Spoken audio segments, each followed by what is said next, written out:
అరే పైసలు తీసుకొచ్చినావా?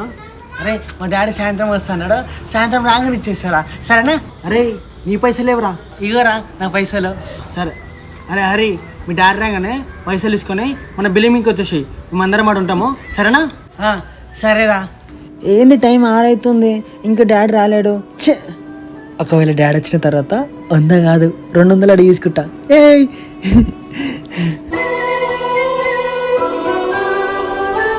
అరే ఏమైందిరా మీ డాడీ ఇంకా రాలేదా? ఇంకా రాలేడురా. సరే రాగానే పైసలు తీసుకొని జల్దీరా. అబ్బా ఇంకెప్పుడు వస్తారు? జల్దీ పైసలు ఇస్తే నేను పోయి మా ఫ్రెండ్స్తో పార్టీ చేసుకుంటా కదా, వీళ్ళకి ఎప్పుడు లేట్.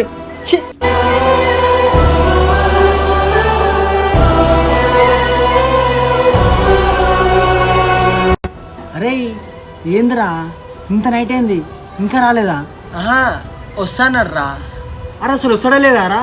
అక్కడ లేట్ అవుతుందిరా. నేను రాగానే పైసలు తీసుకొని వచ్చేస్తారా? మీరందరు బిల్లింగ్ మీదనే ఉండరు, నేను వచ్చేస్తాను కదా, మీరు వర్రి. అరే వీని దగ్గర పైసలు లేవేమోరా, అందుకే మెల్లగా వీళ్ళ డాడీ పేరు చెప్పి తప్పించుకొని దావత్ కాడికి వద్దాం అనుకుంటాను. అరే నోరు మూసుకోరా. నేను వచ్చేస్తాను కదా, మీరు వర్రి. సరేరా నీ ఇష్టం ఇక నీ మూత్రం. నడరా. ఛీ పైసలు ఇస్తాను నా దోస్తుల ముందు ఇజ్జత్ తీసిండు, మళ్ళీ ఒకసారి డాడీ పైసలు ఇస్తా అంటే అస్సలు అమ్మదు.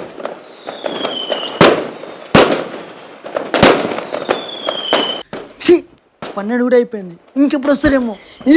అరే హరి అక్క నువ్వు నాయన మా ముగ్గురు కలిసి ఇంట్లో అనుకోపోరి, నేను మళ్ళీ వస్తా. నువ్వు అడిగిపోతున్నావునా? డాడీకి యాక్సిడెంట్ అయిందంటరా, హాస్పిటల్ ఉన్నాడు, నేను వేసి వస్తా. ఏంది యాక్సిడెంటా?